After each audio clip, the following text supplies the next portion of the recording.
So you can let her know she needs this for sure, and that's her washer cover, and this is going to fix changing the light. And then she can do it now, but at some point she's going to need a tensioner. She can wait. She can wait, and that's about another. What was it, like $1,000, something like that, together with labor and all that? Close to it, basically like $900. 2.5 hours plus 300. So yeah, okay. About close to 1,000. So this is what it'll take care of her. Let her know that, and go from there. I'll let you handle it. All right. But you know what I'm saying, though, right? Oh yeah. Got it. That's for now, and then she has stuff attention for later. So what these boys are up to over here. So we finally got all the parts to finish this. These have been on back order, the manifolds, and I just got my hands on those today, so we can get back on this. Nick's pretty much got it wrapped up. 18 Jeep, 18 Pacfica. It's got Pentastar. It's a new generation Pentastar. I think it's Gen 2. If I'm wrong, tell me. Because I think it was just one gen and the second gen, I believe. Both have the exact same problem. Nick has this one tore down, doing heads on it. And the head gasket blew. And he's almost done with this one. So he's already put on the new heads from Chrysler. He's going back with timing right now, but same thing, head gaskets. They're a thing on these Gen 2 3.6s, that's for sure. I think this has 120,000 miles, and this one's got 90, 120? I think it's actually lower than that. Lower than that? I think it's 80? lower than that. Oh, 80? It's about 86. Not very much. And when they say head gasket blown, they're excessively bad. You have some leaks that are slow. Man, this one is filling up the cylinder. They take 8,000 off. No, 8,000, I think. 8,000 off this one. And this one needed new heads, like one of the two. I can't remember. Maybe this one, but they're bad. It was a massive coolant intrusion, exhaust going to the coolant. So, yeah, when they go on these. They can't handle heat. When they get low on coolant and they get hot, you got problems. And I believe both of them was cylinder 4? That one was cylinder 5 and this one was cylinder 4. Okay, 5 and 4, okay. So they were different sides that time, different banks. You already know what's gonna happen. We're gonna get a thermostat code. Yeah, sure. Because it got so hot. Something to consider, actually. I might get a thermostat for it, because that's what I'm a little worried about that, you know.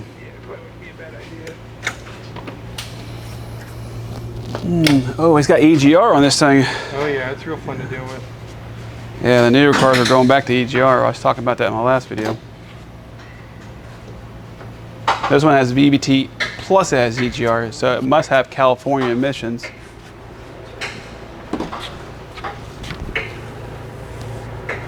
California, yep.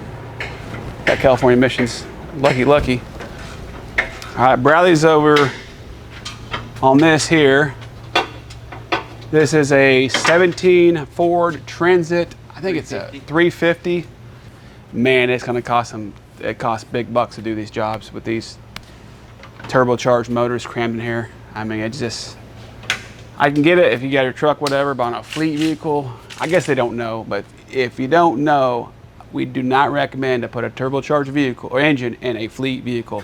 Those don't mix. Usually, they get extended oil changes, or they can even get an oil change. I mean, very early on, you got big money coming in your fleet. Your truck's down, it's in the shop. If you can get a naturally aspirated engine, do it. Some people just don't realize what's gonna happen. And all these turbo lines always leak on these generation 1s. It's a 17, it's a Gen 1 3.5 vehicle boost. They all leak at some point at the quick connectors from the turbo lines, the cooling lines, the supply and return lines, that they always leak. And that's what's leaking here is got a massive leak coming from those lines, those quick connectors. And if you ever done that job on this, you know it's not fun.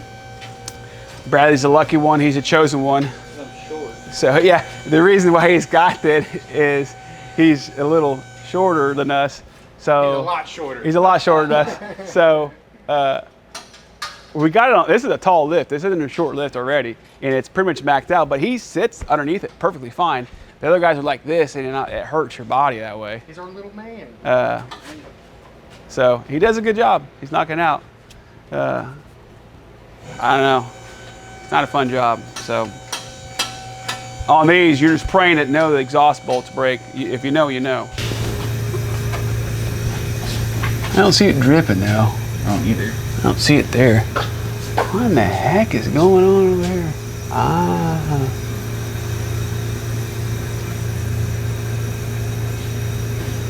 Huh. Oh, that corner looks pretty wet, my friend. So there. Yeah, you need to get time to clean this up. It's impossible to know. Anyways, this little Honda's got an oil leak and there's oil all over the place. He really needs to wash it and put dye. It's got dye in it. Just wash it, and then let it run and locate exactly where. Because you could have multiple leaks.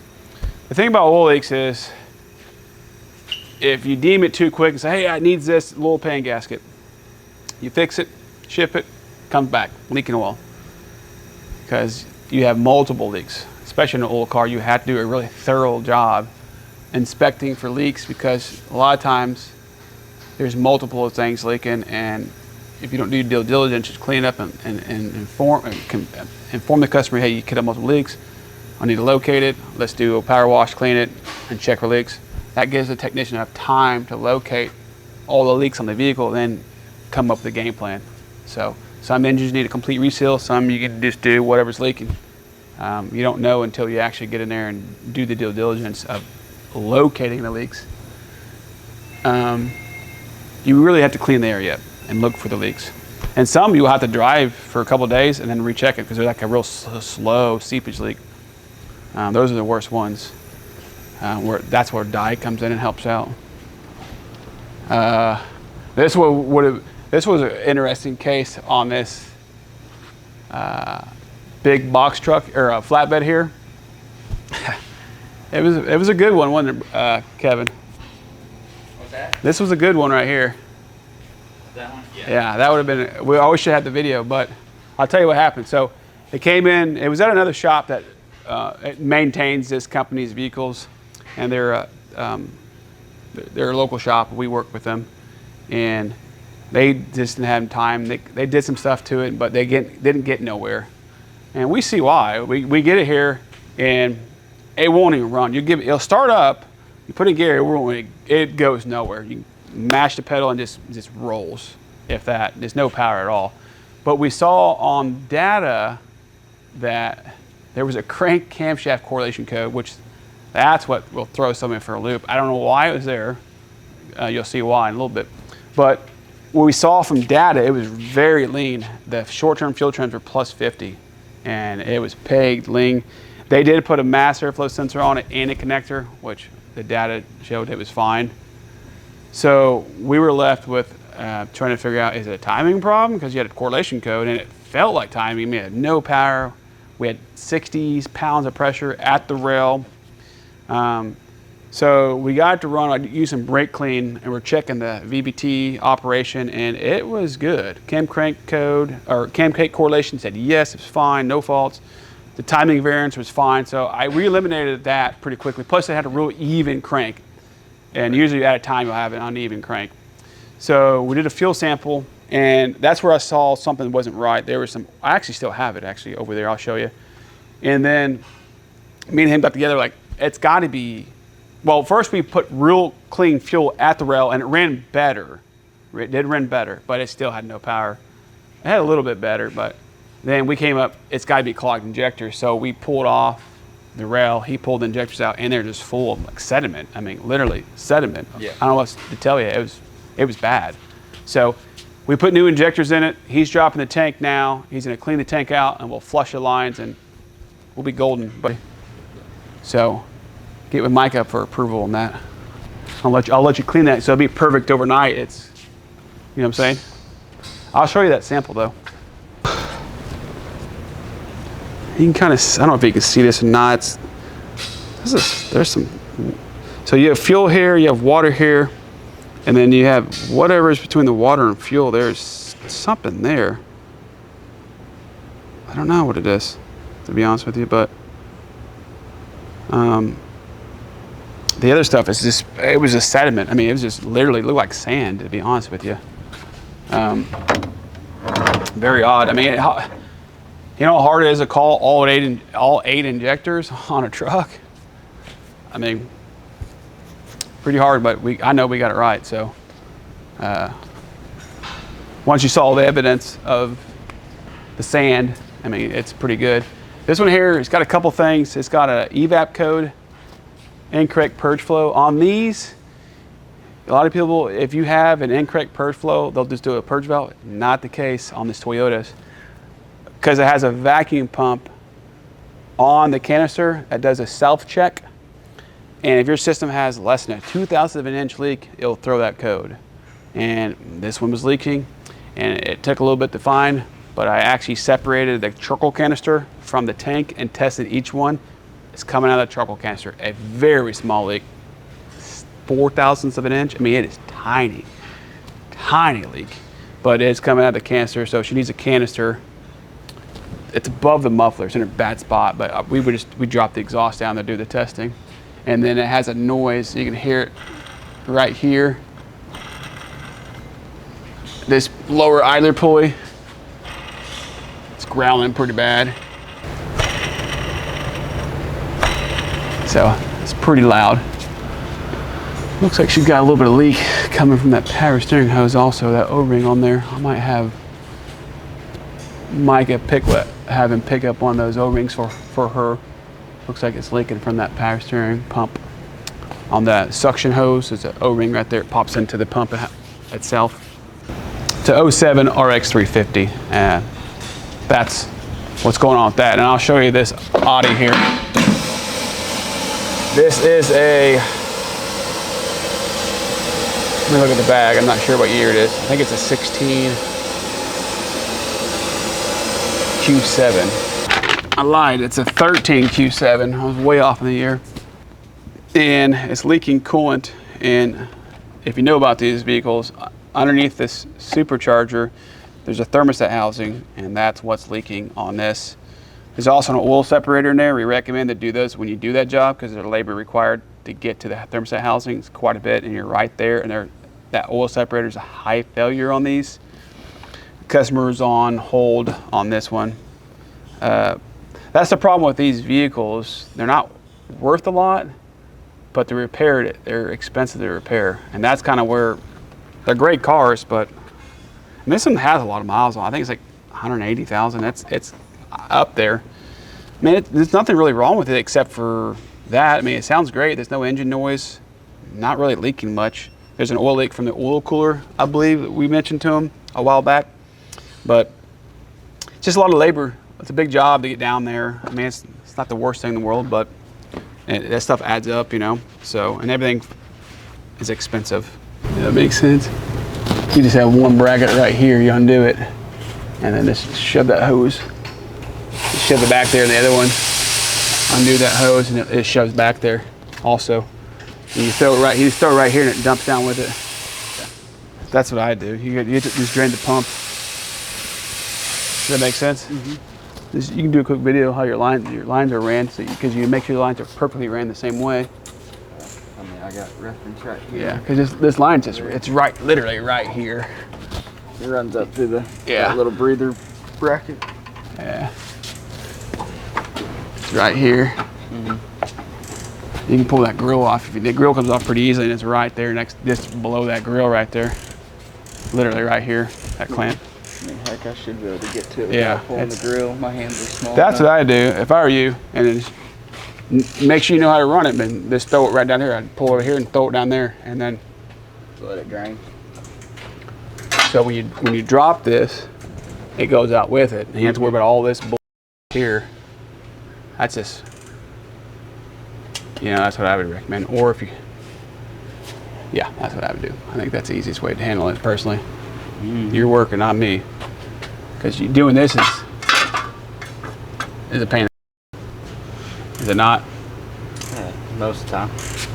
Are you almost off this or no? Yeah, I'm about there with it. The problem is you gotta do it all the way back there and hook this line back there. That's why I figured dropping this down just a little bit and then hooking it right at the rack and boom, boom. Leave them there. That's I mean, what I was thinking. That was in my mind. But Are you there now? Are you still in that line right there? Yeah, I'm just getting that one little mount right here. This thing goes over here like this, huh? My suggestion is do these and throw them back here because they're so much easier than just literally one bolt, pull back, one clamp, pull it off, throw it there, and done. Yeah, this guy, he was asking if it's cheaper to rebuild the tachometer or just replace it with a new one. But he was also doing like cost efficiency and time efficiency. Who are we referring to? What kind of car is it? It's a 07 Equinox here. Oh, okay. AR speedometers would we have or build them for us? He said if it's similar price to get a new one, he said just get a new one, but otherwise if it's... What's it doing, did he say? He said one of the gauges, I think he said like the coolant gauge wasn't working. Said one of the gauges wasn't working. Oh, you don't call Marty? It's probably discontinued. It's 2007. But Kevin said that he wants to power wash it, so he said I need to get time because it looks like... You talk to her? I haven't called her yet. I'm about to. Okay, you talk to her, I'll talk to Marty. Alright, sounds good. See it. Cars, it's Marty. What up, Marty? 7. Not much. VIN number 7609. 2007 Equinox. That is correct. Can you still get the instrument cluster? No, I'm gonna read that VIN number back to you just to make sure I was right. We are requesting your approval to power. Alright, I'll... Okay. Thank you, Bobby. Sure. Can you find out if it's available? There's 2 cars out there need to be pulled in. Okay, I can do that. You good? Yeah, I'm good. All right, thanks, bud. You got any questions on the Honda or anything? They approve it? They approved the Honda, yeah. Good, good.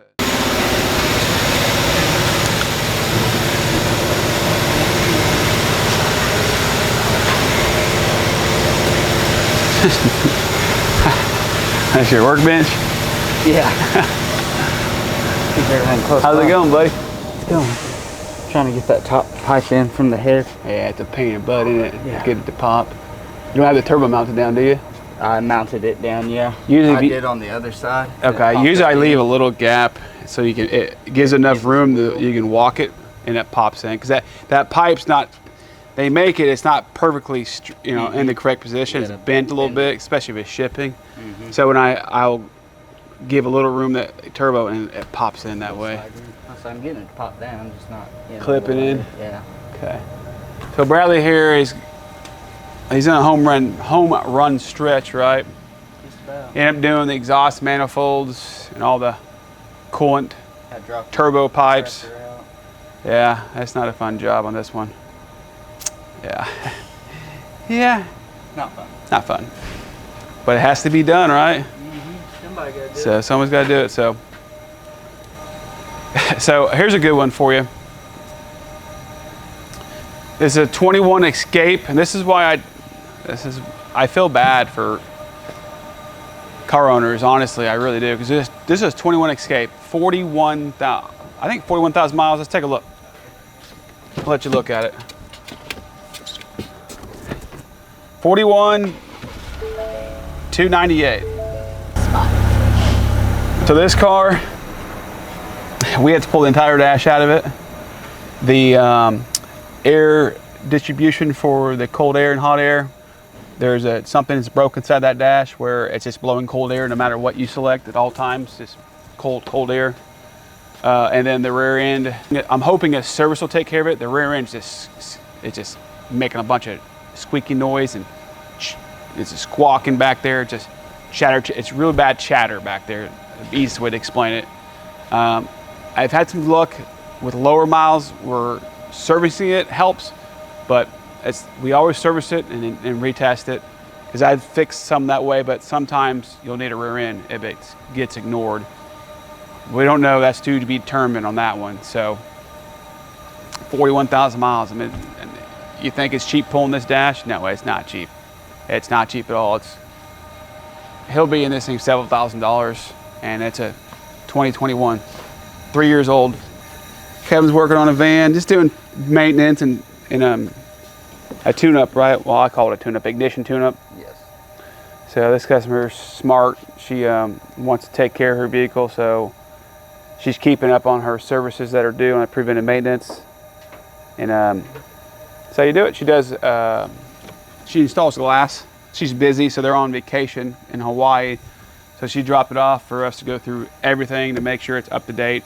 And she uses the vehicle every day, and she wants it to be reliable and not break down. So smart customer. That's a customer that understands that servicing your vehicle is better than waiting for something to break down.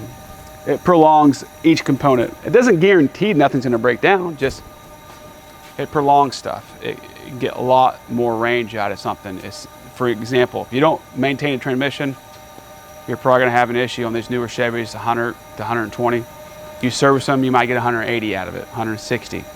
So maybe more, you know, but it does make a difference. We see it all the time. People ignore their maintenances. Usually long term, it costs a lot more money to fix it because it's cheaper for maintenance than repair stuff. I promise you that, especially on the newer cars. So like this, that thing's just expensive. It's a cheap car, but it's expensive to repair. That's the problem. It's not a very expensive car, but repairing it's very expensive. What's going on? The technology that's involved, the engine's in there with all the turbos and pipes and all hoses are just involved for anything. So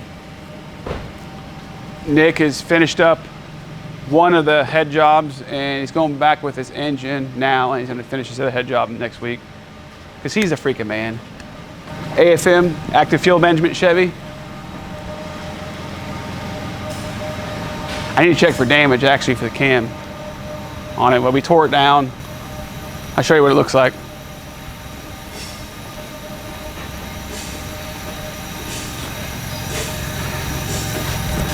We need to turn over this and do some inspection on it, but here's where we're at right now.